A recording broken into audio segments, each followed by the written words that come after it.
Hello, hello, hello, hello. How many creative stumbling blocks does it take to screw in a light bulb? I don't know. 1 million? There's 1 million creative stumbling blocks. So probably just takes one. I don't know. There's a dumb joke, but it's not even a joke. It's just a weird way to start a video. And I wrote something about one of the biggest creative stumbling blocks I encounter. And that's the old, remember when we were great. That's what your mind does. Let me read you what I wrote this morning. Remember when we were great. This is a giant hurdle on the path towards creative satisfaction and a life built on the foundation of our dreams. Not only must we overcome our limitations, hesitations, procrastinations, and all the soldiers of resistance we face on the way to building a dream. If and when we do all that, we then have to overcome our minds reminding us that we were better and that we had the fire. If and when we fall off track, that we were better before, that we had the fire before. Even like if you're a musician and you put out albums, a lot of people say, oh, your old albums or your first album is the one I really like. Remember when you were great. But we do that to ourselves, that's the point. We have to power through or overcome our negative mind at every angle and every turn and all its various disguises on the way to our dreams' fulfillment. Our mind is relentlessly negative and will disguise itself in all kinds of wild ways. When we are past our initial motivation to fulfill our dream, or when the new car smell of our dream no longer functions with perfect execution, when we've fallen off, become distracted, perhaps addicted to this or that, be it TV, social media, drugs, alcohol, pornography, that usurps all of our motivation because it takes away our dopamine. How do we persevere? How do we tap into perseverance and overcome one of the daddies of mental torture traps that beats us down? The old, you used to be great. Remember back then you were so good. The mind reminding you of how you were possessed and in the flow, and in every step, even in the flow with every step, with the Holy Spirit within, ready to take on the world and damn the torpedoes. Personally, I've been overcoming this creative stumbling block for so long that when this voice emerges within, the voice of defeat, using my own past, which was also an illusion, as a bully of prevention towards creative fulfillment in the present moment, in the here and now, where brick by brick is where our dreams are built anyhow, I see it as an alarm to help me reset and begin again, as if there was no past or future. So, how do we overcome the broken down engine of our dreams on the side of the highway of regret? I've got 3 angles to this. It's going to take at least 3. Here we go. A 3-pronged approach is what I'm going with. Physical, spiritual, and practical. Let's start with practical. 1, dopamine reset. We are motivated in a large part to seek dopamine, which is our brain's reward system. If we allow easy access to dopamine via social media, porn, drugs, and other distractions, we cut our legs off at the knees and dismember our ability to stay motivated in our chosen direction. This has all been well covered in countless self-help videos all over the internet, but it remains a giant factor in perseverance. When we recognize that our mind has tricked us into dysfunctional patterns again, we have to reset ourselves. It's hard to reset yourself, but we have to.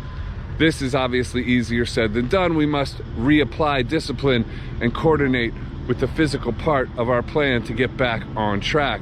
And that is number 2, fasting. Number 1 is reset the dopamine, meaning stop with the social media first thing in the morning.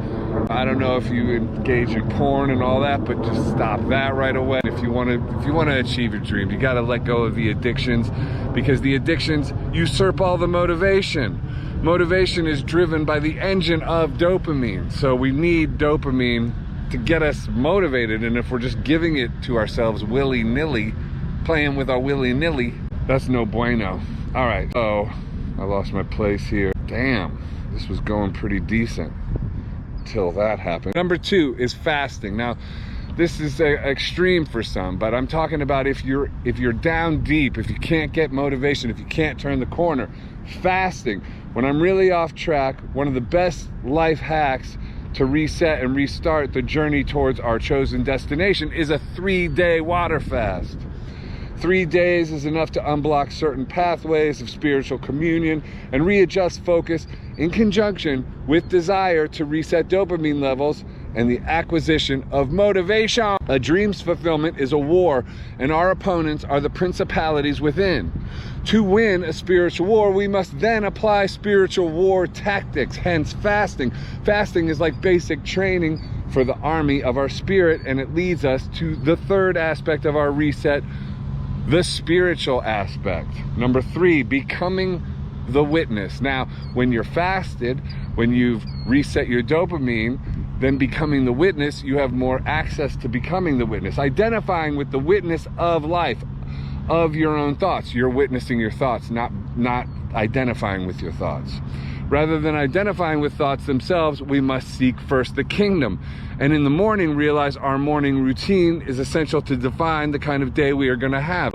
If first thing in the morning you get out of bed and you peruse social media and all that stuff, you're setting yourself up. But if at first thing you do is observe your thoughts, seek the kingdom within, you're going to have that kind of day and then get motivated with something. Wait for the day to pass where you get a lot of work done before you hit up social media and all that stuff.